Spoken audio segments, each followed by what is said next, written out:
सकती है, gas on छोड़कर दूसरा काम करने लग जाएगी। मैं तो उसे समझाकर परेशान हो गई हूँ।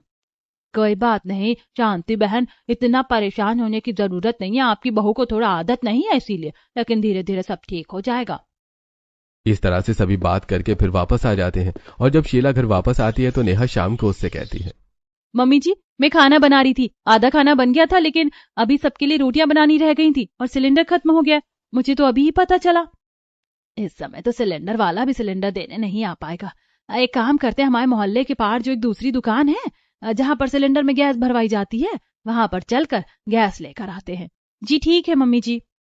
अब यश खाली सिलेंडर उठा लेता है और उसके बाद यश और नेहा दोनों ही उस दुकान पर खाली सिलेंडर भरवाने के लिए चले जाते हैं। अरे भैया हमारा ना सिलेंडर खत्म हो गया है, क्या तुम जरा इसके अंदर गैस भर दोगे? अरे भैया माफ कीजिएगा, लेकिन हमारे पास गैस का स्टॉक खत्म हो गया है। हमने आगे बात की थी लेकिन उन्होंने भी गैस देने से मना कर दिया, बल्कि अगले कुछ दिनों तक गैस का स्टॉक आ ही नहीं पाएगा।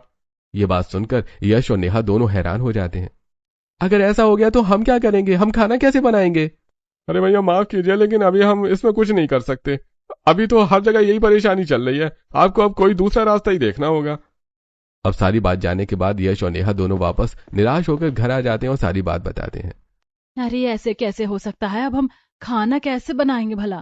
तो इसका मतलब मम्मी खाना नहीं बनेगा? मुझे तो बहुत जोर से भूख लग रही है। सभी भूख के मारे बहुत उदास हो जाते हैं। भूख में सबका चेहरा उदास उतरा हुआ देखकर नेहा को आइडिया आता है। अरे आप सबको परेशान होने की जरूरत नहीं है, खाना तो अभी भी बन जाएगा। लेकिन भाभी गैस नहीं है तो खाना कैसे बनेगा? तुम बस देखती जाओ।